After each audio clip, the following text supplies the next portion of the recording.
오늘 저희 가운데 예배 가운데 함께 묵상할 말씀 봉독합니다. 이사야서 64장 8절 말씀입니다. 그러나 주님은 우리의 아버지이십니다. 우리는 진흙이요 주님은 우리를 빚으신 토기장이십니다. 우리 모두가 주님이 손수 지으신 피조물입니다. 하나님께서 하나님의 백성들에게 주시는 귀한 말씀입니다. 이제 목사님 나오시기 전에 몇 가지 안내 말씀과 그리고 환영의 인사 나누겠습니다. 오늘 이 자리에 북보스턴 교회 부흥회에 오신 여러분들 주님의 이름으로 진심으로 환영합니다. 매 시간마다 말씀을 전해주시는 또한 김기성 목사님께 감사드립니다. 부흥회 기간 동안 목사님의 영육간의 강건함을 위해서 저희 장로님께도 기도하신 대로 함께 기도해 주시고요. 또한 더불어 함께 저희 이제 아직 팬데믹 상황에서 이런 집회를 저희가 갖고 있기 때문에 우리 모두의 여러분 모두의 기도가 저희 정말 필요한 것 같습니다. 함께 기도해 주시고 집회의 마지막까지 저희가 안전하게 은혜의 시간을 누릴 수 있도록 함께 기도해 주시면 감사하겠습니다. 네 번의 집회가 있습니다. 네 번째 집회는 주일 아침 9시 반에 있고요.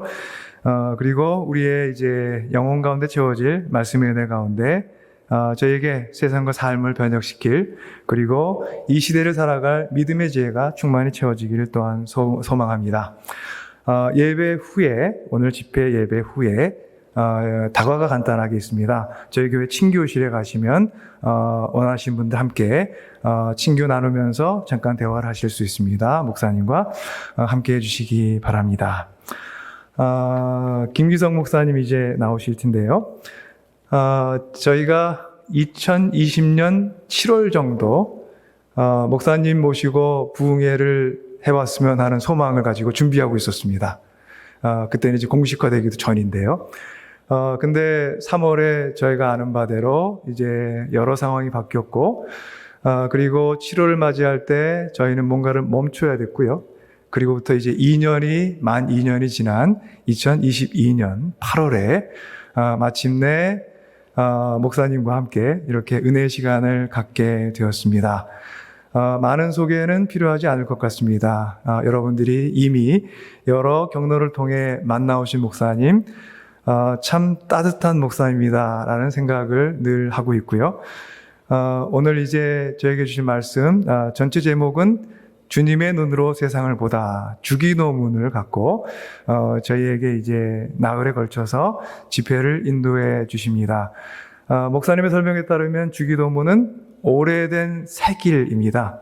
가장 오래된 기독교 안의 길인데 늘 저희 안에서 새로운 길을 만들어주는 오래된 새 길이고요. 저희 지금의 때 위로가 필요하고 소망의 언어가 필요한 때 목사님 통해서 하나님께서 저에게 길을 일러주시고 또 새 길을 만들어줄 줄 믿습니다. 이제 목사님 앞으로 나오실 때 부흥에 할렐루야로 인사하는 거죠. 저희가 이제 힘차게 할렐루야로 인사하면 목사님 모시겠습니다. 할렐루야. 준비하세요. 하나, 둘, 셋. 할렐루야.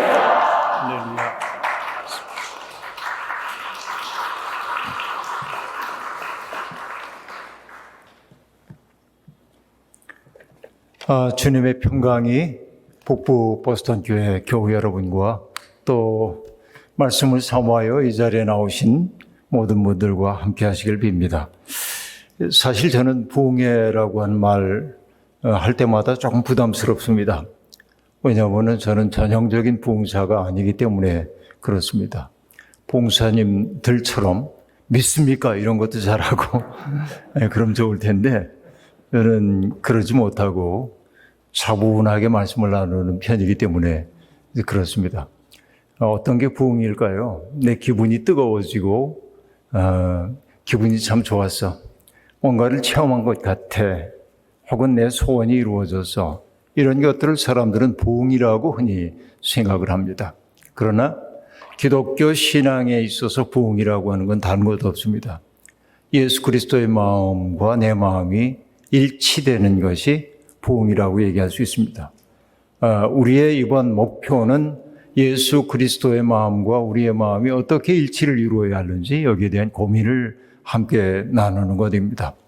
사실은 이곳에 오면서 제가 주님 기도를 선택한 까닭은 팬데믹 시대를 맞이하면서 많은 사람들이 신앙의 열정 같은 것들이 조금 사그라짐을 느끼게 되었죠. 온라인 예배 드리면서 여러분 어떻습니까? 여러분 자세를 한번 생각해 보시죠. 온라인 예배들 초창기만 하더라도 어땠어요? 그래도 예배인데, 그리고 옷도 정식으로 입고 단정하게 앉아서 이렇게 예배를 드렸지만은 점점 익숙해지니까 옷도 대충 잠옷 입고 세수도 안 하고 그냥 앉아서 이렇게 예배 드리기도 하고 아마 그런 모습들이 꽤 있지 않나 하는 생각을 해봅니다. 그러나 이런 어려운 시대일수록 우리의 마음을 고쳐 세우지 않으면 안 됩니다. 그 도로시 데이라고 하는 미국의 유명한 영성가가 있습니다. 그분이 아주 어려운 시절을 살았던 자기의 삶의 이야기를 하면서 가난하고 힘들고 이런 시절에 자기가 잊지 않고 했던 것은 뭐냐면 그냥 밥을 대충 꺼내놓고 먹지 않았다는 거예요. 정식으로 식탁에다가 밥을 차리고 먹을 것이 많든 적든, 그리고 옷도 단정하게 입고 음식을 먹었대. 왜? 비애에 빠지지 않기 위해서. 이런 게 참 필요해요. 그러니까 어려운 시대를 지나기 위해서는 가장 기본적인 것에 충실해야 한다 하는 것입니다. 때때로 우리는 산길을 걸을 때가 있는데요. 산길을 걷다가 내가 잘못된 길로 온 것 같다 하는 느낌이 들 때가 있잖아요. 길을 잃어버렸어요.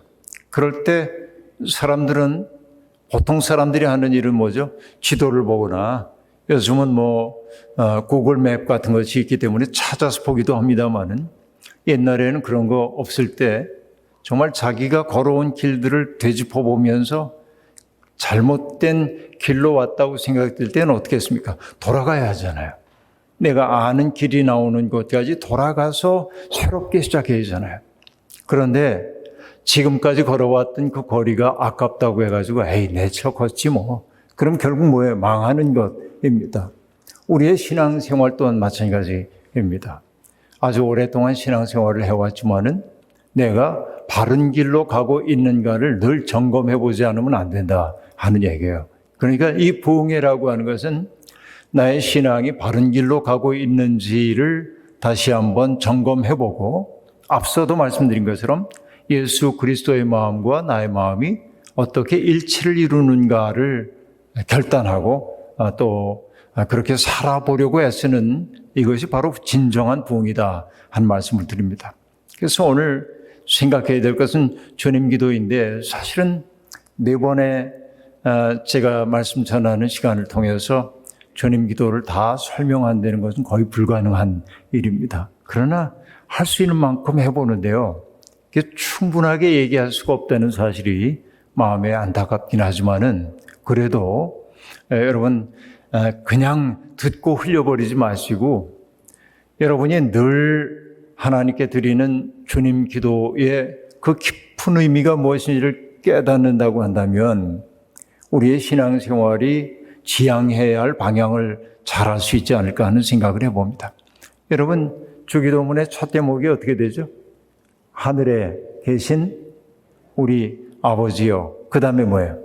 이름이 거룩히 여김을 받으소서이죠. 다시 한번 해볼까요? 하늘에 계신 분부터 시작. 하늘에 계신 우리 아버지여, 이름이 거룩히 여김을 받으시오. 자, 여기에서부터 이제 시작을 해보는 겁니다. 오늘은 바로 그 구절을 함께 생각해 보는 것입니다. 여기에 여성들이 많이 있는데요, 하나님을 아버지 그럼 기분 나쁘지 않으세요? 하나님이 꼭 남성이어야 돼? 이런 생각들이, 사실은 하나님은 남성, 여성을 훨씬 뛰어넘는 존재이죠. 인간이 그냥 가부장적 시대에 기록됐던 성경이기 때문에 아버지 이런 표현을 쓰고 있을 뿐이지, 그러니까 이 하나님 아버지라고 얘기할 때 그 아버지가 하나님의 남성성을 얘기하는 게 아닙니다. 여러분, 옛날에 아버지를 생각해 보면요, 대가족들이 살고 있을 때 저는 충남 당진이 고향이거든요. 그리고 제가 8남매 중에 막내입니다. 그러니까 우리는 제가 태어나기 전에 우리 형이 장가를 가가지고 조카를 낳습니다. 다시 얘기하면 제 조카가 저보다 1살 위인데요. 그래서 연세가 많아서 우리 형수님이 벌써 돌아가셨습니다마는 나중에 정신이 약간 흐려졌을 때 저를 만나면 아주 반가우면서 아유 우리 막내 삼촌 그러고 내전 먹고 자랐는데 그러세요. 왜냐하면은 어머니가 일하러 나가시고 그러면은 형수님이 나를 품에 안고 젖을 먹여주고 이렇게 자라줘요. 이게 옛날 우리의 삶 아닙니까? 근데 가만히 생각해 보면은 그렇게 많은 대가족을 건사할 때 아버지는 굉장히 단호해야 합니다. 그리고 품이 넓으셔야 했습니다. 아버지가 하는 일은 뭐냐면 집주인들은 늘 어떤 것 같아요. 마당은 잘 정돈되어 있나 보고 가축들이 부실하지는 않은가 보고 딸린 식구들 모두에게 음식이나 옷이나 이런 것들이 골고루 가고 있는지를 살펴보고 그렇죠.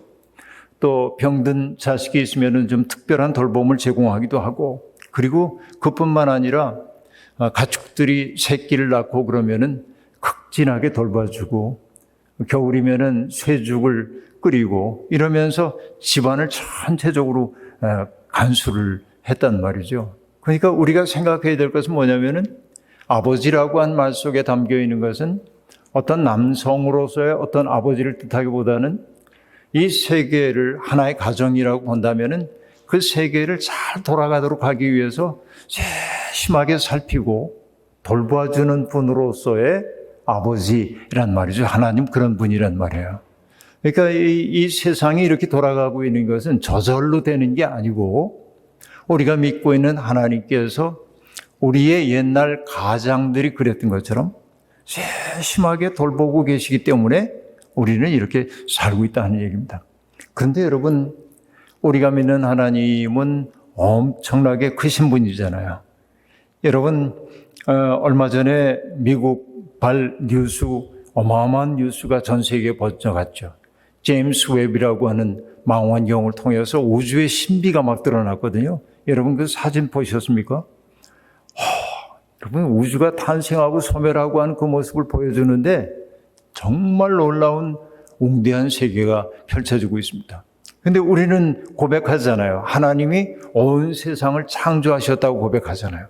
그러니까 이 거대한 우주에서 보자고 한다면은 우리는 먼지 하나에도 미치지 못하는 존재인데 그런데 성경은 뭐라고 얘기하냐면 하나님께서 우리의 이름을 다 알 뿐만 아니라 우리의 체질까지도 아시고 우리가 태어나기 전부터 우리를 택하신 존재라고 얘기했단 말이에요.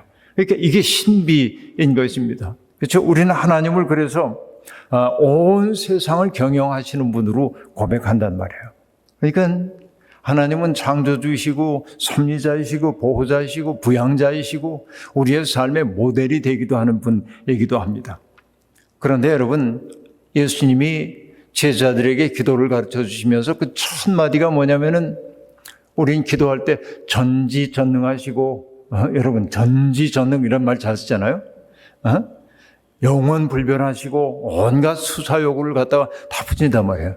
그런데 예수님은 그런 말 하나도 안 했어요. 하늘에 계신 우리 아버지요. 간단하게 얘기를 했습니다. 그러니까 하나님을 아버지라고 고백하는 그 말 속에 담겨있는 느낌은 뭐냐면은 온 세상을 경영하시는 분으로서의 느낌이 있단 말이에요. 여러분, 저희 교회에 돌아가신 지 오래됐습니다마는 1911년생 목사님이 계셨습니다. 지금 살아계시면 아마 110세 넘으셨잖아요. 보이스카우트 2호, 대한민국 보이스카우트 2호이신 목사님입니다. 그런데 오랫동안 그 교회 나오셨는데 연세가 워낙 많으시니까 제가 별다른 부탁을 안 하다가 어느 해인가 어버이 주일이 돼가지고 예배를 다 마치면서 제가 목사님을 강대상으로 청하에 올렸습니다. 성함이 이창호 목사님인데요.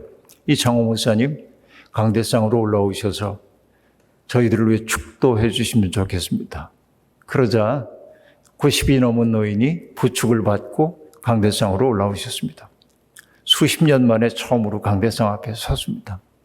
그 노인이 두 손을 이렇게 들고 축도를 하시는데 축도에 문구가 있잖아요.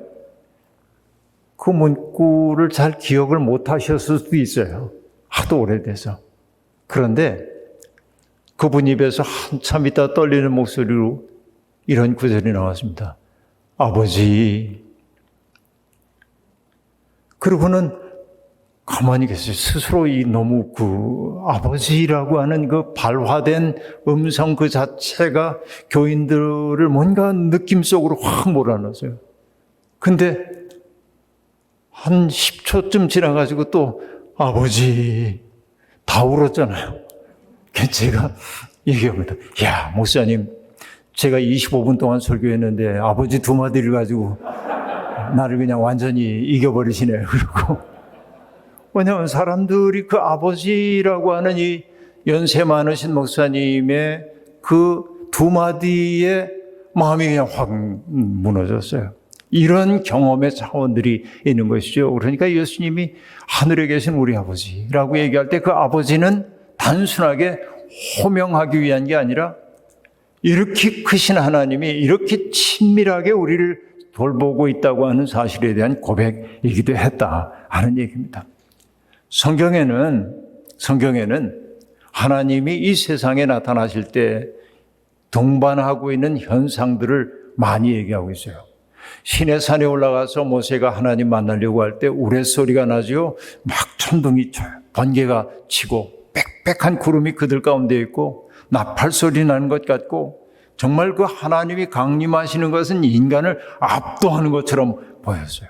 그런데 예수님이 지금 제자들에게 기도를 가르쳐 주실 때 그 하나님은 그렇게 인간들을 압도하고 있는 분이 아니라 마치 따뜻한 자상한 아버지가 자식들을 건사하고 집안을 건사하고 짐승들 건사하고 또 함께 살고 있는 머슴들을 간수해가면서 제 부족한 게 없나 돌봐주는 그런 따뜻함으로 지금 호명을 하고 있단 말이에요. 그러니까 여러분 앞으로도 주님 기도를 드릴 때 아버지라고 하는 말 속에 담겨있는 그 느낌을 알고 기도를 드리면 좋겠다 하는 말씀을 드리는 거인데요.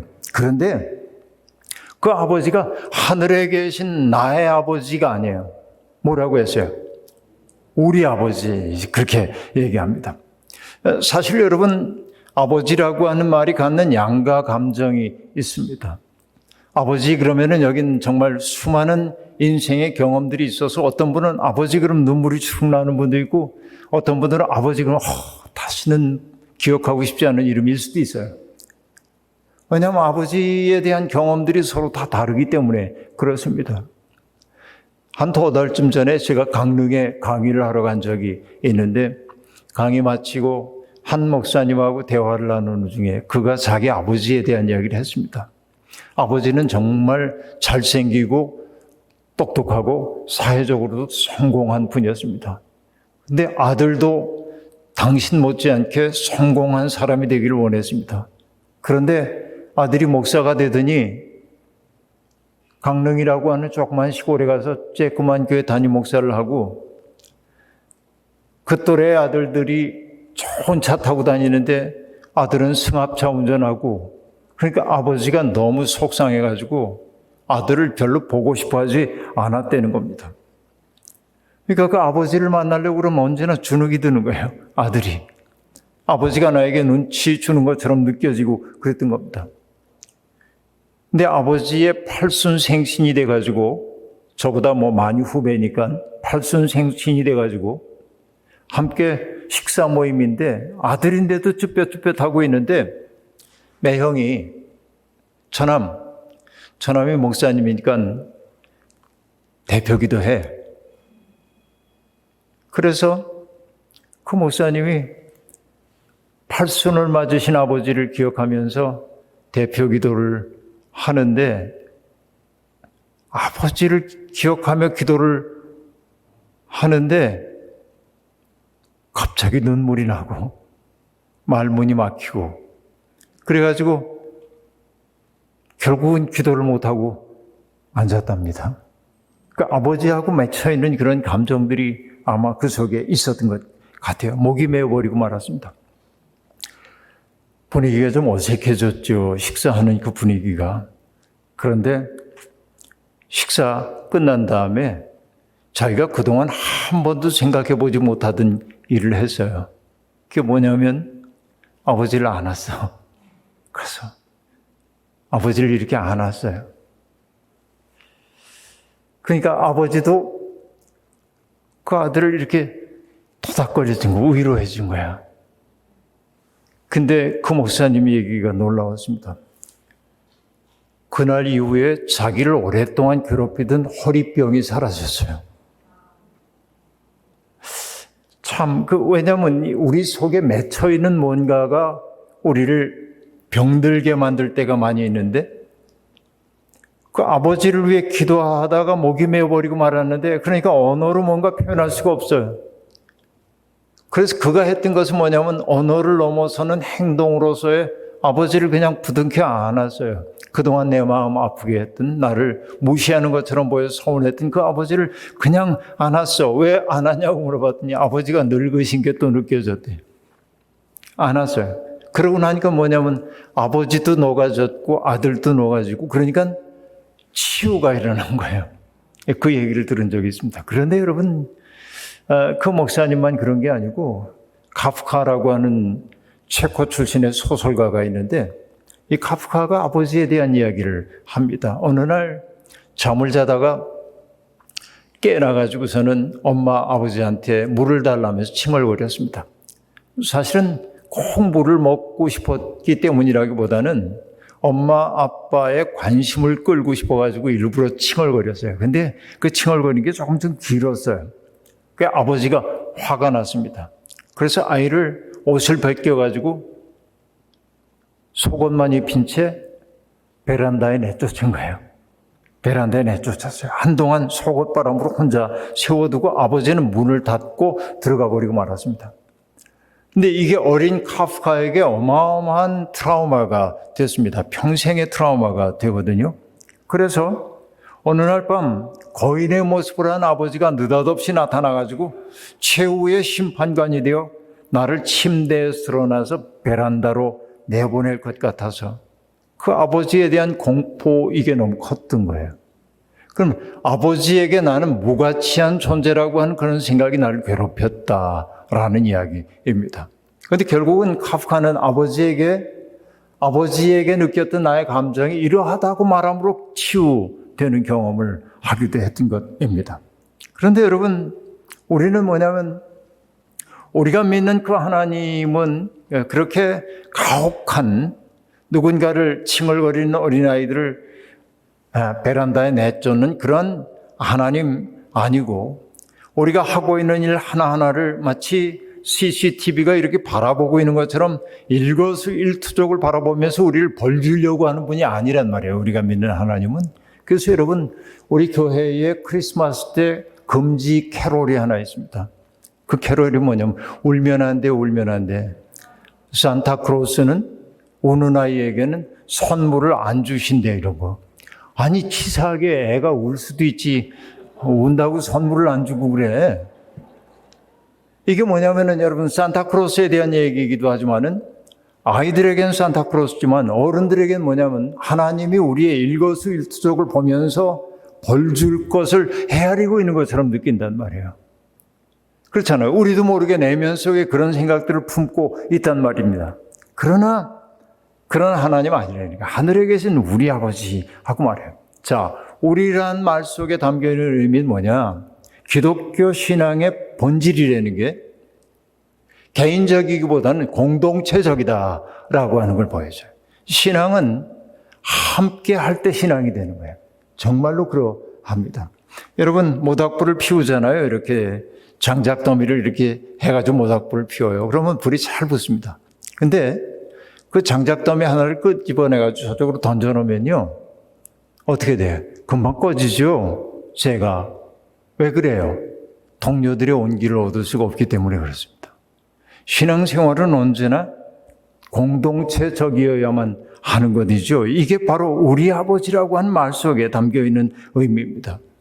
내가 이 교회, 북부 보스턴 교회의 신자가 될 수 있었던 까닭은 뭐냐면은 45년 전 이곳에 교회를 세운 설립자와 뜻을 같이 했던 그분들이 있었기 때문이고, 그리고 이 아름다운 예배당에서 여러분들이 안심하고 예배 드릴 수 있는 까닭은 뭐냐면은 이곳에서 눈물로 기도하고 그리고 하나님 앞에 열정적으로 찬양을 했던 찬양의 기억들이 공간 구석구석에 배어 있고, 그렇죠?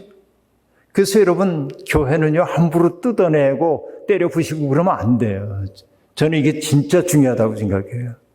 그래서 여러분, 우리 교회는 그 장의자 교회 지은 게 42년 됐는데 42년 전 의자 그대로, 강대상도 낡기 이를 데 없지만 그대로 쓰고 있어요. 왜? 이 자리에서 선포됐던 그 말씀, 이 강대상은 듣고 있었거든요. 저는 약간 신비주의적인 그런 생각이 있어요. 함부로 하면 안 돼, 이것들. 낡았다고 해야지 갖다 버리고 그러면 안 돼요. 이걸 정말 소중하게 여길 수 있어야 합니다. 그런 생각이 우리에게는 있다 하는 얘기입니다.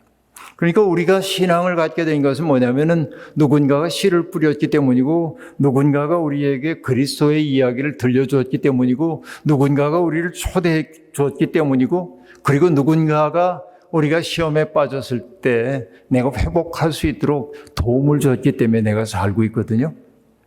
그러니까 우리의 믿음은 매우 공동체적이다라고 하는 얘기입니다. 그래서 여러분, 인간은 이게 자꾸 얘기가 곁길로 가면 시간이 없는데, 근데 할 수 없죠. 네. 여러분, 인간 창조에 대한 이야기를 보면요. 죄송합니다.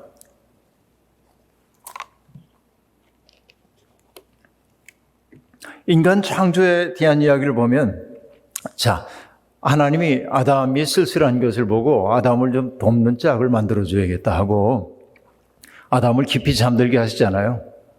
그리고 갈비뼈를 뽑아가지고 하와를 만드셨다고 되어 있습니다. 여러분, 이런 궁금증 안 생겼어요? 하나님이 아담을 만들 때 뭐로 만드셨죠? 흙으로 만드셨잖아요. 그런데 여러분, 흙으로 뭔가를 만드는 게 쉬워요? 뼈로 만드는 게 쉬워요?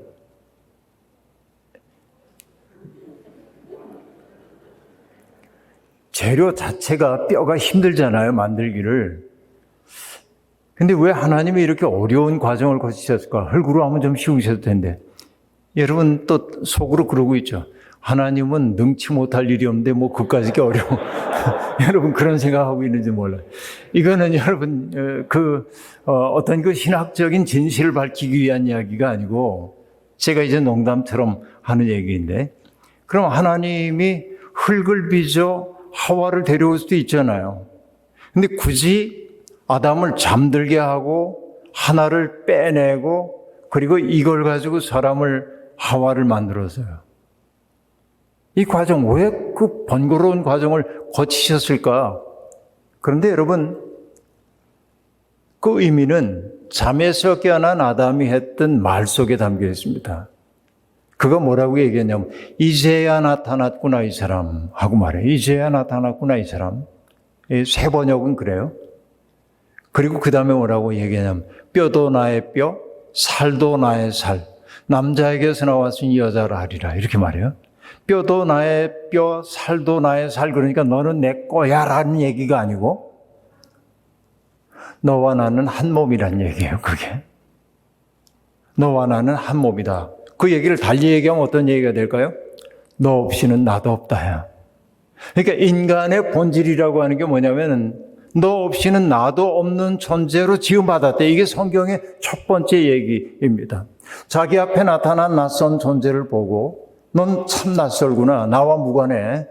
그러니까 우리 경쟁하자가 아니라 사랑의 노래를 불렀단 말이에요. 뼈도 나의 뼈, 살도 나의 살, 남자에게서 나왔으니 여자라 하리라. 이렇게 얘기를 하고 있습니다. 그러니까 인간은 태어나기를 공동체적 존재로 태어났다.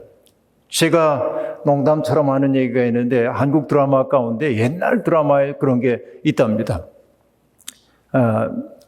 드라마 이제 그 대사 가운데 이런 거 있대. 사랑하는 사람에게 하는 얘기. 아프냐? 나도 아프다. 그렇게.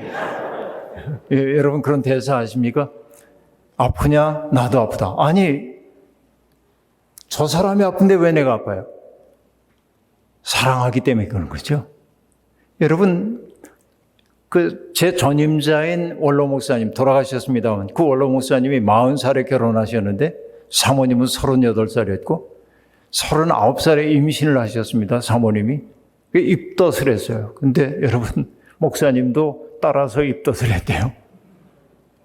그런 현상이 있나 봐요. 이게 묘하잖아요. 저 사람이 그런데 왜 내가 그래요? 이거 뭐냐면 사랑으로 결속되어 있기 때문에 그런 거라고 얘기할 수 있겠습니다. 그러니까 성경이 처음부터 얘기하고 있는 인간은 형제를 때려 죽이는 가인이 아니에요. 어떤 존재입니까? 낯선 사람을 나의 뼈 중에 뼈요 살 중에 살이라고 얘기할 수 있는 너 없이는 나도 없다가 바로 인간의 본질이란 말이에요. 그러니까 이게 인간의 타락으로 말미암아서 그 관계가 무너졌어요. 가인이 등장한 거예요. 그러나 예수님은 지금 뭐라고 얘기하냐면 우리 하나님이라고 얘기합니다. 그러면 여러분께 여쭙습니다. 그 우리 속에 누가 포함될 수 있고 누가 배제되어야 하나요? 이 북부 보스턴 교회에 있는 분들이 다 사이 좋을 수도 있지만은 약간 사이가 안 좋은 분들 있을 수 있잖아요. 없겠지만. 그럼 여러분, 우린 가끔 그런 생각 있잖아요. 저 사람만 없으면 참 좋을 것 같아. 저 사람만 없으면 우리 교회 조용할 텐데. 이런 생각 하잖아요. 근데 하늘에 계신 우리 아버지여라고 얘기할 때 우리 속에 그 사람 포함돼야 안 돼요. 그러면 어떡하지요? 하나님이 그 사람도 사랑하는 거 맞아요? 네, 주님 기도를 드린다는 것은 바로 이 마음을 알아차리는 거예요. 내 마음에는 저 사람이 들지 않는데, 내 눈엔 들어오지 않는데, 하늘에 계신 우리 아버지라고 말하는 순간, 우리는 그도 하나님의 사랑받는 존재라고 하는 사실을 인정해야 된단 말이에요. 그래서 우리가 신앙을 갖고 산다고 하는 의미는 뭐냐면 신앙인의 눈길은 직선의 눈길이 아니에요. 그 길이 내 눈으로 세상을 바라보는 거예요. 누구는 잘생겼네, 못생겼네, 못돼 먹었어, 뭐 어때, 욕심꾸러기야, 온갖 생각들을 다 한단 말이에요. 그러나 하나님의 눈을 거쳐서 바라보면 달라 보인다라는 얘기입니다. 이게 바로 우리 아버지라고 한 말 속에 담겨있는 의미인 겁니다. 그러니까 여러분, 우리 속에 포함되지 못할 사람이 있다고 여러분 믿는다고 한다면 여러분은 생명의 주인이 하나님이라는 사실을 배척하는 거예요. 그러니까 우리는 우리 아버지라고 얘기할 수밖에 없는 겁니다. 이게 참 중요한 거예요. 여러분, 우리 사회가 너무 많이 망가져 있는 게 사실입니다. 근데 공동체가 무너졌어요. 우리 의식이 사라져버리고 말았어요. 나라고 하는 의식이 생겨나면서. 여러분, 미국이라고 하는 사회가 청교도 윤리에 의해서 세워진 나라이잖아요. 처음에 청교도 윤리로 만들어진 나라입니다. 그러나 청교도 윤리가 약화되기 시작한 게 뭐냐면은 이 나라가 부자가 되기 시작하면서 절제하고 누군가를 배려하고 했던 청교도 윤리는 무너지고 물질이 중심 가치가 되기 시작하면서 이 나라가 세속화의 길로 접어들기 시작했단 말이에요. 미국이라는 나라도 이제 그런 것이죠. 그러니까 공동체는 사라지고 개인이 굉장히 중요한 세상이 되어버리고 말았어요.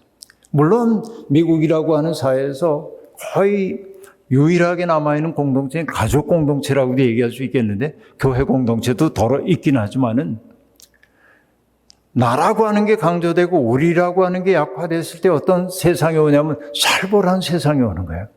여러분, 옛날에 우리 아이들하고 동네에서 놀 때 옛날 생각나잖아요. 마당을 가득 채우고 놀았어요. 여러분, 제가 초등학교 다닐 때 한 학년에 80명씩이었는데 그리고 18반까지 있었거든요. 어마어마하게 많습니다. 아이들이 그냥 뭐 바글바글 했죠. 옛날에는. 그러니까 골목마다 아이들이 뭐 뛰놀고 뭐 아무개나 놀자 어쩌고 굉장했는데 요즘은 애들 노는 소리를 들을 수가 없잖아요. 서울에서. 아이들 학원 다니기 바빠가지고 놀 시간이 없습니다. 이게 좋은 세상인지 잘 모르겠어요, 이게. 근데 여러분, 옛날 뭐 술래잡기 할 사람 여기 붙어라 이런 거 있잖아요. 근데 공동체 놀이를 한단 말이에요. 자, 우리 뭐 축구를 하자, 뭘 하자 하고 하는데 그래서 편을 갈라. 운동 능력치가 비슷한 아이들끼리 가위바위보를 하든지 손바닥을 뒤집든지 젖히든지 이걸 해가지고 딱 하나씩 맞췄는데 딱 한 사람이 남아요. 제일 운동 능력이 떨어진 한 사람이 딱 남으면 어떻게 해? 너는 짝 없으니까 가. 그러지 않잖아요. 걔도 어딘가에 붙여줬어요. 어떤 팀에. 그 아이를 뭐라고 불렀죠? 깍두기. 왜 깍두기라고 그랬는지 잘 모르겠는데 누가 아시면 나중에 좀 가르쳐 주세요. 깍두기라고 그랬습니다. 그런데 제 교회가 있는 그 청파동에 숙명여대가 바로 위에 있는데 숙명여대에 저하고 잘 알고 있는 뭐 시인이고 문학비평가이고 소설가이고 뭐 온갖 이상한 사람. 네. 아주 훌륭한 교수님 한 분이 있는데 그분이 그 얘기를 하면서 이렇게 얘기합니다. 깍두기는 시합을 했을 때 패배한 경우에 패배의 책임을 지지 않는다. 그렇게. 그래서 깍두기 너 때문에 져서 그런 거 안 해요. 걔는 원래 그렇게 이제 좀 못하는 아이인 줄 아니까 패배의 책임을 지지 않는다. 그러나 승리의 기쁨을 함께 만끽한다. 이게 깍두기의 윤리입니다. 깍두기를 두고 하는 윤리입니다. 그렇잖아요. 멋있잖아요. 그런데 그 다음 시인답게 뭐라고 얘기하냐면 그런데 요즘에 와서는 깍두기를 왕따라 부른다. 그렇게 해요. 왕따 시켜버리는 거예요. 너는 못하니까 빠져. 이게 뭡니까? 공동체가 사라져버린 거예요. 오늘 우리가 주기도문을 들으면서 우리 아버지여라고 얘기할 때 그 우리 속에 포함되어야 하는 것은 뭐냐면 금방 얘기했던 깍두기 같은 사람들을 늘 염두에 둬야 돼. 우리끼리 편안한 사람들끼리 중산층들끼리 잘 배운 사람들끼리 건강한 사람끼리 취향이 비슷한 사람들끼리만 모이는 게 우리가 아니라 이 기도문을 우리가 정말로 드린다고 한다면 우리의 공동체 속에 섞이지 못하는 그 사람까지도 우리의 사귐 속으로 끌어들일 수 있는 마음이 있을 때 비로소 우리는 우리 아버지라고 제대로 말할 수 있단 말이죠. 여러분, 매튜 폭스라고 하는 분이 이 세상에는 두 가지의 삶의 방식이 있다고 얘기를 했습니다. 하나는 사다리 오르기로서의 삶이에요. 사다리를 이렇게 올라가려고 합니다. 사다리 꼭대기는 성공입니다. 내가 성공하기 위해 사다리를 올라가는데 모든 사람들이 성공하고 싶기 때문에 어떻습니까? 경쟁이 심해요. 올라갈 때. 그러니까 경쟁에서 이기기 위해서는 뭘 해야 합니까? 가끔 내 밑에 오는 사람 밟기도 해야 되고 위에 올라가는 사람 잡아 끌기도 해야 되고 여러분 이게 살벌한 지금 세상의 논리이잖아요. 근데 내가 꼭대기에 올라갔다고 해가지고 평안해지지도 않아요. 언제나 어떤 사람이 나를 끌어내리는지 몰라. 불안해 이게. 그렇죠? 불안을 내면화하고 사는 게 경쟁 세상이란 말이죠. 그러니까 내가 점점 힘이 세져야 돼. 전능한 존재가 되지 않으면 언제라도 끌려 내려갈 수 있기 때문에. 근데 아무리 노력을 해봐도 내가 안전하다는 느낌을 받을 수가 없어요. 이게 현대인들이 이렇게도 피곤해하는 까닭이 그 때문입니다. 경쟁 속에 있기 때문에 그렇습니다. 그런데 매튜 폭스는 두 번째 삶의 방식이 있다고 얘기합니다. 그것은 뭐냐면 서클 댄스, 원을 이루어 추는 춤 있잖아요. 강강수월래 같은 거. 손 붙잡고 이렇게 춤을 추는 삶이 있다는 겁니다. 근데 그 춤추는 삶은 어떠냐면 이렇게 흥겹게 춤을 추다가 여기 홀로 떨어져가지고 우울한 표정을 짓고 있는 최준용 목사님 같은 분을 보고 뭐라고 말하냐면 왜 그렇게 우울한 표정을 짓고 있어요? 일로 와요. 함께 놀아요. 그래서 이 원무 속에 동참시키면 그 춤은 한결 더 흥미로워지고 그리고 원은 점점 커진다는 거예요. 이런 삶이 있죠. 근데 신앙은 바로 그거다. 신앙은 사다리 오르기 하는 게 아니에요. 뭐 하는 거냐? 원무를 추는데 이제 함께 사는 삶이 얼마나 흥겹고 즐거운지를 맛보는 것이 바로 신앙생활이다 하는 얘기입니다. 바로 이것이 우리 아버지라고 하는 말 속에 담겨있는 의미입니다. 그런데 그 다음에 우리 아버지, 그 다음에 뭐예요? 하늘에 계신 하나님 어디 계세요? 예, 이렇게 질문하면 대답이 잘 안 나와요. 왜냐하면 함정 질문인지 알기 때문에. 하늘에 계신 우리 아버지 그래서 하늘에 계시다고 그랬어요. 하나님 어디 계세요? 말해놓고도 좀 껄끄러움하고 하나님이 그럼 그 하늘은 어디 있어요? 여기가 하늘이에요? 저기가 하늘이에요? 자, 이거 보세요. 우리가 맨날 주기도문 드리면서도 하늘에 계신이란 말에 대한 깊은 이해가 없단 말이에요. 별 생각 없었죠? 이런 거에 대한.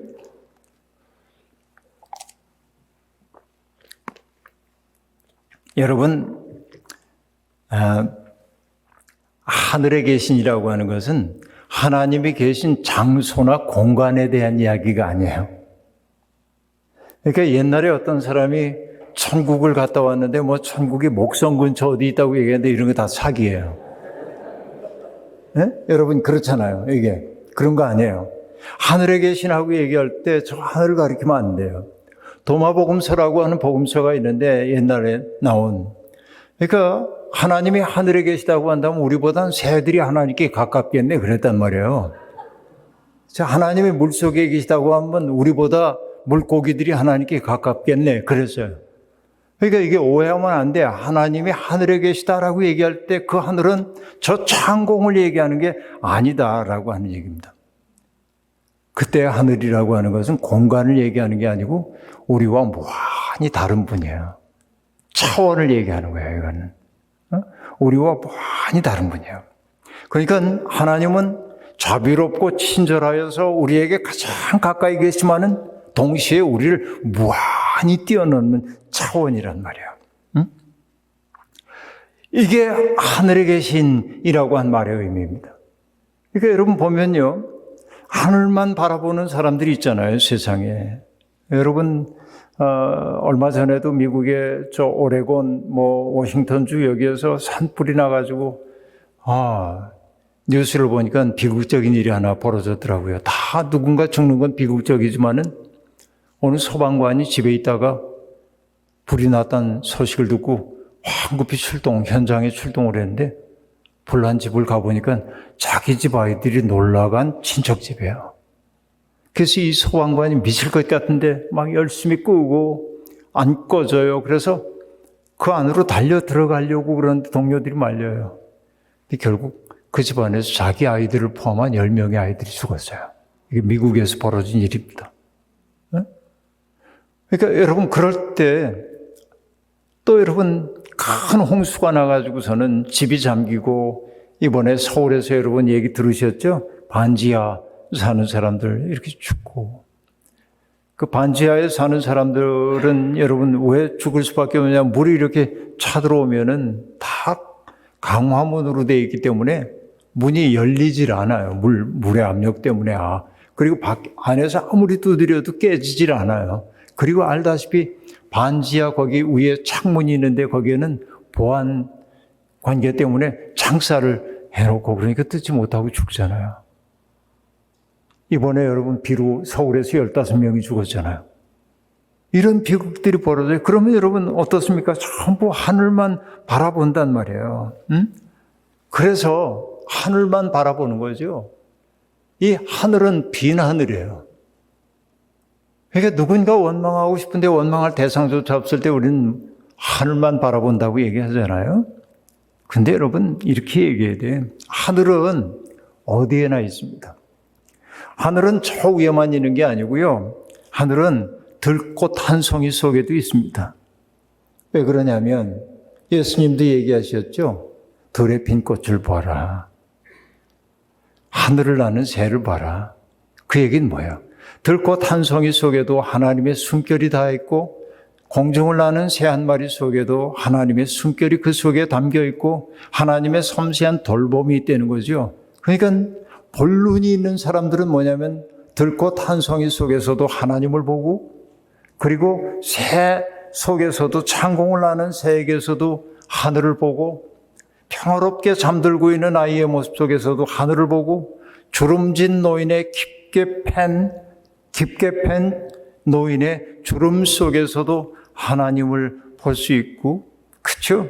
검은 석탄가루 묻은 광부의 얼굴에서도 하늘을 볼 수 있는 거예요. 그것은 왜? 아까도 얘기한 대로 하늘은 공간을 얘기하는 게 아니라 차원이기 때문에 그렇다 하는 얘기입니다. 하늘에 계신 우리 아버지라고 하는 말은 그렇기 때문에 하늘은 어디에나 있기 때문에 눈 밝은 사람들은 나의 이웃의 얼굴 속에서도 하늘을 볼 수가 있고 그곳에 머물고 있는 하나님의 마음을 느낄 수가 있단 말이죠. 그러니까 여러분 보세요. 하늘에 계신 우리 아버지요라고 하는 이 말 속에 담겨있는 의미가 어마어마하죠. 근데 문제가 하나 있어요. 어떤 문제냐면 이 얘기 듣고 끄덕거렸는데 돌아서면 다 잊어버려요. 그럴 가능성이 많아요. 안 그러기를 바랍니다. 복습이 필요해요, 여러분. 이거에 대한 복습이 이제 필요하다고 말씀드릴 수 있습니다. 그 다음에 여러분 시간이 너무 많이 가기 전에 얘기해야겠죠. 이름이 거룩히 여김을 받으소서. 이름이 거룩히 여김을. 여러분, 이름이라는 게 세상의 모든 것들이 다 이름이 있지만은, 제가 제일 싫어하는 말 가운데 하나가 뭐냐면 잡초. 왜 싫어하냐면 걔들 다 이름이 있거든요. 그러니까 인간이 게을르니까 걔들 이름 모르니까 다 잡자를 붙여가지고 잡초, 잡풀 이렇게 이제 얘기를 한단 말이에요. 근데 여러분 내가 뭔가 이름을 안다고 하는 것은 굉장히 중요한 의미를 갖고 있습니다. 이름 속에는 이름은 그 실체 자체라고 얘기하죠. 제가 어린 시절인데요. 우리 아버지가 제 형한테 심부름을 시켰어요. 제 둘째 형이 저보다 12살이 많거든요. 제 큰 형이 저보다 24살이 많고요. 참 대단한 집안이죠. 옛날엔 다 그랬어요. 어머니 살아계시면 109세, 110세 뭐 이렇게 되시니까 그런데 형에게 아버지가 얘기했어요. 야, 절골 어디 가가지고 구들 놓는 아무개에게 가서 우리 집 구들 좀 내일 모레 와서 놔달라고 해라. 형은 그 절골에 심부름 가는데 혼자 가기 귀찮으니까 동생인 막내 동생인 제가 5살 무렵인 것 같아요. 야, 가자. 안 가. 눈깔 사탕 하나 사줄게요. 따라 나섰어요. 여러분 눈깔 사탕 있잖아요. 옛날에 그 큰 거. 그거 하나 있으면 일주일이 행복하잖아요. 그 형 따라가는데 어떻게 뭔지 터덜 5살짜리가 형 손 붙잡고 이제 간 거예요. 근데 이렇게 이제 사림문이 쌀이로 이렇게 얽어놓은 사림문이 이렇게 있는데 형이 열려있는 사림문을 이렇게 들어가가지고 닫혀있는 문 앞에서 이렇게 얘기하는 거예요. 기슈 저희가 충청도거든요. 기슈 아주 생생하게 기억나요. 5살 때의 기억인데 기슈 이제 그러니까 인기척이 없다 한참 있다가 그 쪽문이 이렇게 툭 열려요. 마루와 연결되어 있는 문이 이렇게 툭 열리더니 그러니까 그 문지방에서부터 이제 그 방바닥에서 문지방까지 상당히 높은지 이렇게 상체만 드러낸 노인이 시커먼 방에서 이렇게 내다보면서 누구요? 그랬어요. 누구냐고. 그러니까 우리 형도 그때 17살밖에 안 됐으니까 뭐 잘 모르고 그러니까 이렇게 얘기한 거예요. 우리 아버지가요. 내일 모레 우리 집 와서 구들 좀 놔달래요. 그러니까 그 아저씨가 물어봤어요. 네 아버지가 누군데? 그래서 우리 형이 이렇게 얘기했습니다. 저희 아버지는요. 그 통정리 사는 김자, 준자, 환자 어른이십니다. 이렇게 대답했어요. 근데 이게 내가 아버지의 이름 발설된 것들은 최초의 이름입니다. 근데 아버지의 이름을 그렇게 무슨 자라고 얘기한다는 사실을 그때 이제 처음 느낀 거예요. 그러니까 이름이라고 하는 게 뭐냐면 함부로 부를 수가 없는 거예요. 여러분 여기 미국에서야 뭐 아무나 다 이름 부르고 이렇게 하지만은 그러잖아요. 옛날에는 우리 그럴 수가 없었어요. 그래서 여러분 옛날에 하나님의 이름을 함부로 성경을 읽다 부를 수가 없었기 때문에 모음 없이 그냥 YHWH 그 영어 문자로 표기하자면 그렇게만 썼어요. 그리고 그것을 그냥 이름이라고 읽었어요. 다 알아요. 누구인지 하나님 얘기하는 거예요. 하나님의 이름을 함부로 말할 수가 없기 때문에 그랬던 것입니다. 그러니까 이름이 거룩히 여김을 받으라고 얘기하는 그것은요. 여러분 굉장히 중요한 의미를 갖고 있습니다. 여러분 가만히 지금 제가 하는 말 생각해 보세요. 떠올리기만 해도 흐뭇한 이름들이 있죠. 저도 있어요. 카메라가 찍고 있어가지고 말도 못하겠네. 근데 여기면 그냥 할 텐데. 근데 여러분 그 이름이 있어요. 할아버지가 되어본 사람들은 알잖아요. 그런 어떤 이름들이 있단 말이에요. 그냥 떠올리기만 해도 좋은 이름들이 있어요. 또 어떤 이름을 이렇게 떠올려 보면 그래. 아직은 세상 살만해. 그분이 계시잖아. 내 인생이 너무 힘들고 고달프고 나도 막 살아볼까 그러다가 그 이름이 떠오르는 순간 그래 그렇게 살면 안 되지. 그런 이름들이 있잖아요, 여러분. 그 이름이 있는 사람은 행복해요. 그런데 여러분 그 이름만 들으면 소름 끼치고 그 이름만 들으면 불쾌감이 찾아오고 그 이름만 들으면 짜증이 확 나고 그런 이름이 있어요, 없어요?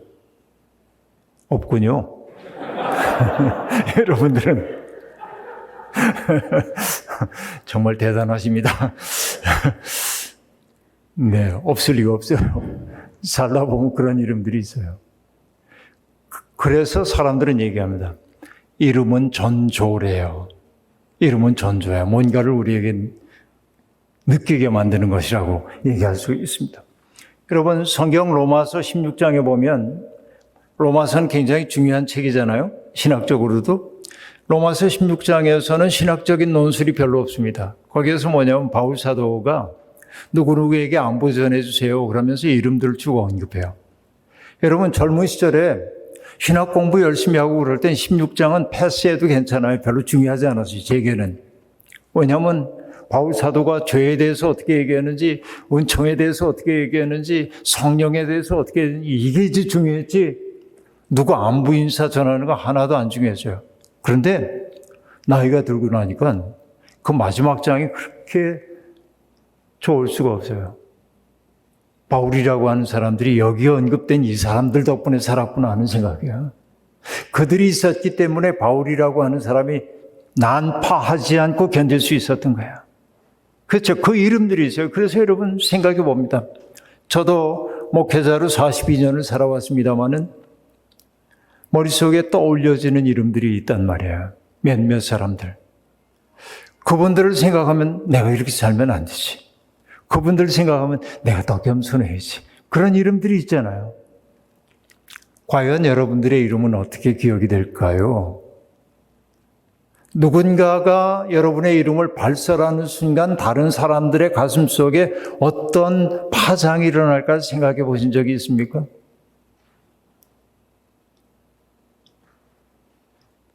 그 이름을 듣는 순간 그 인간 이러면 안 되잖아요. 그 이름을 듣는 순간 내가 행복해져야 되잖아요.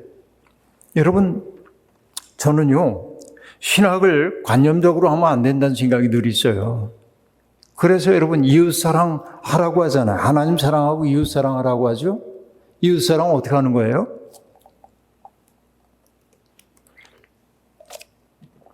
이웃사랑의 방법이 뭐죠? 홈리스트들에게 먹을 거 주고 옷 주고 이런 거. 아프리카 말라리아 어린이들을 위해 모기장 보내기 운동 이런 거 이웃사랑이죠. 예, 그것도 이웃사랑입니다.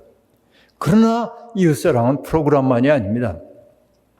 자, 여러분 여기 장로님이 계신데요. 장로님 정말 좋은 믿음의 분이기 때문에 장로님으로 비택되셨잖아요. 그런데 장로님 속에는 선의 가능성도 많지만 악의 가능성은 전혀 없을까요? 있을까요? 장로님 어때요? 악의 가능성이 전혀 없습니까?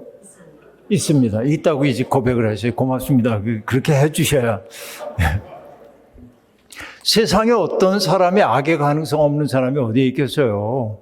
여러분 어떤 사람이 도둑질한 것은 그 사람이 워낙 나쁜 사람에서가 아니라 도둑질할 수밖에 없는 계기가 그에게 있었기 때문에 그래요. 살인하는 것도 그렇고 계기가 도둑을 만든대요.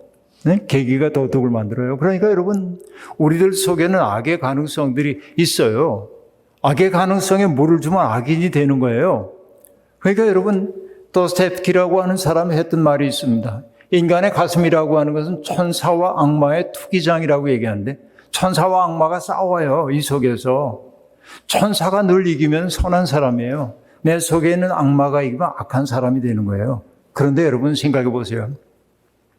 나의 있음 그 자체가, 내가 여기에 있다는 그 사실 자체가 사람들에게 선의 가능성을 일깨우고, 나의 눈빛과 마주쳤던 사람들이 나의 눈빛과 만났기 때문에 깨끗한 삶을 살아야겠다는 생각을 갖게 되고, 나와 마주했던 사람이 그래, 인간은 친절하게 살아야지. 그래서 그 사람 속에 있는 아름다운 가능성이 꽃피도록 한다면 나는 아무것도 안 했어도 이웃사랑하는 거예요. 내가 선하고 맑은 것 그 자체가 이웃사랑이에요. 그런데 이웃사랑의 실패라고 하는 것은 결국 뭐냐면 다른 것 아닙니다. 나 때문에 누군가 속에 있는 악하고 폭력적이고 더럽고 음흉하고 이런 것들이 나오도록 만든다고 한다면 나는 이웃사랑에 실패한 거라고 얘기할 수밖에 없다는 얘기죠. 그런 의미에서 여러분, 이름이라고 하는 건 참 중요해요. 우리들. 내 이름이 사람들에게 어떤 파장을, 가슴에 파장을 만들어내느냐라고 하는 얘기입니다. 그런데 이름이 거룩히 여김을 받으소서라고 얘기를 했는데, 그 거룩하다라고 하는 것은 무엇이죠? 하나님이 하나님으로 존중되는 게 거룩히 여김을 받는 거예요. 하나님에게 돌려드려야 할 무게를 돌려드리는 게 거룩한 거예요. 여러분, 어떤 사람이 성경을 100번을 읽으면 거룩해질까요? 여러분, 성경 100번 읽고 거룩해진 사람도 있습니다. 그런데 100번 읽었기 때문에 아주 교만해진 사람도 있습니다. 정말로 그러합니다. 왜냐하면 성경을 100번 읽었더니 그 다음에는 2번 읽은 사람 무시하는 거야. 아니, 권사가 돼가지고 장로가 돼가지고 성경도 모르고 여러분 이러면요, 하나님 그 사람 보고 너 참 거룩하다 그럴 것 같아요? 아니요. 그 많이 읽었던 성경이 그를 오히려 하나님으로부터 멀어지게 만든 거예요. 여러분, 어떤 사람이 사업을 하다가 사업이 굉장히 어려워지게 돼가지고 잠이 안 와요. 내일 막아야 할 돈도 많고 잠이 안 오는데 잠들려고 애써봐도 잠이 안 와요. 그러다가 새벽녘이 되니까 기왕 잠도 안 오는 거 새벽 기도에 나가가지고 기도를 좀 해야겠다. 그리고 이제 교회 가가지고 기도를 하고 보니까 마음이 좀 편안해졌어요. 이렇게 돌아 나오다 보니까 가만히 생각해 보니까 오늘 김 장로님이 새벽 기도 안 나왔네. 장로가 돼가지고 새벽 기도도 안 나오고. 또 생각해 보니까 이권사, 그 믿음 좋은 것처럼 보이던 이권사도 새벽 기도에 안 나와서. 그렇게 혼자 믿음 좋은 척 하더니 새벽 기도에도 안 나오고. 이러고 하는데 하늘에 소리가 들려오더래요. 너 내일부터 나오지 마, 그래. 예? 여러분, 그런 거예요. 그러니까 내가 뭔가를 잘한다고 하는 생각이 내가 굉장히 거룩하고 한 것처럼 보이는 그것이 오히려 역설적으로 보면은 거룩이 아니라 아주 속된 것일 때가 많이 있어요. 그래서 여러분, 봉사 많이 하는 사람들이 거룩하지 않을 때가 많이 있어요. 이렇게 교회를 열심히 하는 사람들이 뭐냐면은 알아주지 않는다고 삐지고 상처받고 이런 경우 너무 많아요. 그래서 여러분, 교회를 열심히 하거든 누가 칭찬해 주기를 바라지 말고 혼자 칭찬하세요. 그래, 잘했다. 참 잘했다. 그리고 누가 칭찬해 주거든 고맙습니다 하고 돌아서서 너 알지? 네가 아직 많이 부족하다는 거. 이런 거 자꾸 명심해야 돼요. 그러지 않으면 우리 영혼이 망하도록 돼 있다니까요. 거룩이 뭐라고 얘기했어요? 하나님께 돌려드려야 할 무게를 하나님께 돌려드리는 거라고 얘기했어요. 이게 거룩히 여김을 받는 것인데, 오늘 우리는 우리가 믿는다고 하는 사람들 때문에 하나님의 이름이 너무 더럽혀진 시대에 살고 있단 말이에요.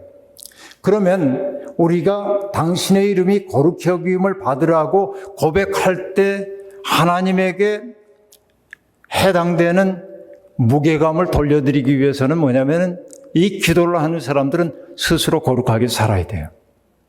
그럼 여러분 어떤 게 거룩한 삶이에요?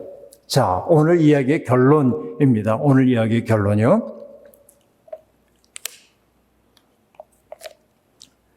장로님께서 저녁을 하도 맛있는 걸 사주셔가지고 레위기 19장에 보면은 이렇게 되어 있어요. 나 이스라엘의 하나님 여호와가 거룩함 같이 너희도 거룩하라. 그럼 여러분 거룩하라고 얘기하면은 거룩의 내용이 어떤 것일까요? 일주일에 이틀 철야기도 하고 금식기도 하고 성경을 하루에 10장씩 보고 이게 이제 거룩함일까요? 주일날 빠지지 않고 이런 게 거룩함일까요? 하나님 앞에서 정성스럽게 살아야 하죠. 예배 행위도 정성스럽게 해야 합니다. 이게 거룩의 첫 번째입니다. 하나님을 경외하는 게 그 진짜 거룩함이에요. 그런데 레위기 19장은 뭘 거룩함이라고 얘기하냐면 거룩함에 대한 이야기를 쭉 하면서 이렇게 얘기합니다. 밭에서 추수할 때는 밭에 한 모퉁이는 남겨둬. 왜? 너희 가운데 살고 있는 가난한 이들의 몫이라는 거예요. 어떤 게 거룩함이냐면 밭에 한 모퉁이를 남겨두는 것이 거룩함이래요. 다시 얘기하면 뭐냐? 우리들 공동체 속에 살고 있는 사람 가운데 연약한 지체들의 살 권리, 자기의 존엄성을 유지하고 살 권리를 위해 배려해 줄 줄 아는 것이 거룩함이라는 거예요. 이게 진짜 거룩함이에요. 그리고 여러분 포도원에서 포도 거둘 때도 일부를 남겨두라고 얘기하고 있고 안 못 보는 사람이라고 걸림돌 그 앞에 놓지 마라. 듣지 못하는 사람이라고 저주하지 말아라. 일꾼의 품삯 떼어먹지 마라. 이게 거룩한 거래요. 바로 그것이 뭐냐면 19장 18절에 레위기 내 이웃을 내 몸처럼 사랑하라 라는 거예요. 이게 거룩함이에요. 당신의 이름이 거룩히 여김을 받으소서라고 얘기할 때 그 기도 속에 담겨있는 삶이라고 하는 건 뭐냐면은 하나님에게 속한 무게를 돌려드리는 것은 우리가 하나님의 뜻대로 사는 것밖에 없단 말이에요. 바로 레위기 19장에 들려주는 얘기예요. 여러분, 그래서 저는 이렇게 생각해 봅니다. 성경이 정말 놀랍구나 하는 생각이 이건데요. 우리 같으면 이랬을 것 같아요. 추수를 할 때 다 걷어요. 밭에 있는 거 다 걷어서 꽤 많네. 그리고 가난한 사람들을 불러요. 아무개 자루 하나씩 가지고 와. 그럼 사는 거 힘들지? 그리고 말로 이렇게 돼가지고 곡식 이렇게 주고 잘 살아봐. 여러분 이거 좋잖아요. 그렇게 하는 거. 근데 여기는 문제가 있어요. 어떤 문제냐? 나는 주는 사람이고 받는 사람이에요. 받는 사람은 어떤 경우에도 굴욕감을 느껴요. 내가 없어가지고 이렇게 받지만은 고맙습니다. 정말 고맙습니다. 이 은혜 어떻게 갚죠? 그 마음도 있지만은 굴욕감도 느껴요. 이걸 아시기 때문에 굴욕감은 존엄을 해야 해요. 그 하나님이 만드신 법칙은 뭐냐면 땅의 주인은 하나님이시기 때문에 땅의 주인이신 분이 명령하는 거예요. 내 땅에서 난 거니까 내 밭이라고 해서 다 거두지 말고 고아와 과부와 나그네들이 이곳에 와서 자기 몫을 가져갈 수 있도록 이때 굴욕감을 느끼지 않는 거예요. 당연한 권리이기 때문에. 그렇죠, 여러분. 거룩한 사람들은 뭘 해야 되냐면 이렇게 누군가에게 주는 것만 잘한다고 생각하면 안 되고 받는 사람의 입장을 잘 헤아리며 줄 수 있어야 돼요. 이게 거룩한 삶이에요. 제가 군목으로 있을 때 화천에 고아원 원장님이 목사님 겨울을 나야 될 텐데 이번엔 경제가 어려워서 그런지 오이모품이 잘 안 들어와서 좀 어렵습니다. 도와주세요. 그래서 오이모품을 제가 모으고 연탄, 쌀, 또 부식거리들, 애들 먹을 과자 이런 걸 이제 군용 트럭에 싣고 고아원에 갔습니다. 그러자 이제 고아들이 나와가지고 추운 겨울인데 그것들을 다 안으로 이렇게 옮겨놨어요. 저는 바깥에서 이제 일을 처리하는 거 진행을 돌보고 있는데 짐 내리는 거 다 보고 들어갔더니 그 고아들이 앞에 앞마당에 쌓아오는 제가 가지고 갔던 그 물품들 앞 뒤에 이렇게 서 있는 거예요. 추운데. 그래서 제가 물어봤어요. 너희들 왜 여기 서 있어? 그랬더니 사진 찍어야죠. 입이 막 나오고 사진 찍어야죠. 난 사진 찍지 않는다. 빨리 들어가. 애들 이게 뭐예요? 애들도 알아요. 여기 오면 오는 사람마다 의무품 놔두고 고아들하고 사진 찍어가지고 이런 데는 거 알아요. 저는 그래서 목회 42년 한동안 어디 가가지고 누군가를 돕고 그런 거 사진으로 안 남겼습니다. 지금까지. 왜? 받는 사람에게 굴욕감을 안겨주는 것은 거룩한 삶이 아니에요. 시혜자와 수혜자가 갈리는 순간 계급이 만들어져요. 지배관계가. 하나님이 원하는 건 그런 거 아니에요. 그렇죠? 그래서 여러분 정말 잘 줄 수 있어야 합니다. 우리가 그렇게 살게 될 때 아버지의 이름이 거룩히 여김을 받으라고 하는 그 말의 의미가 제대로 이루어진다고 볼 수 있다는 얘기입니다. 여러분, 하늘에 계신 우리 아버지, 이름 거룩히 여김. 오늘 여러분 이거 복습을 좀 한번 해보시길 바랍니다. 그래서 우리가 주님 기도를 드릴 때마다 바로 이 내용이 우리들 속에 살아 숨쉬기를 원하고요. 이사야 64장 8절 한번 띄워주시겠어요? 아까 나왔었는데 이사야 64장 8절 이 본문입니다. 이걸 함께 우리 읽으시죠. 시작. 그러나 주님은 우리의 아버지이십니다. 우리는 진흙이요 주님은 우리를 빚으신 토기장이십니다. 우리 모두가 주님이 손수 지으신 피조물입니다. 여러분, 우리는 주님이 손수 지으신 피조물이기 때문에 우리를 지어주신 하나님의 이름을 높이는 삶을 살아야 하고, 하나님의 이름을 높이는 삶이라고 하는 것은 진정한 이웃사랑임을 깨달을 수 있게 되었습니다. 오늘 그 아름다운 삶의 여정으로 불러주신 하나님께 감사하며 같이 기도하겠습니다. 자비로우신 하나님, 부족한 종을 보내셔서 하나님의 말씀을 전하게 해주셨으니 고맙습니다. 북부 보선교회에 속해 있는 믿음의 식구들, 진정으로 하늘에 계신 아버지 앞에 엎드려 살게 도와주시고, 하늘에 계신 하나님을 거룩하게 그 마땅히 돌려야 할 그 무게를 하나님께 돌려드리는 복된 인생들이 다 되도록 도와주옵소서.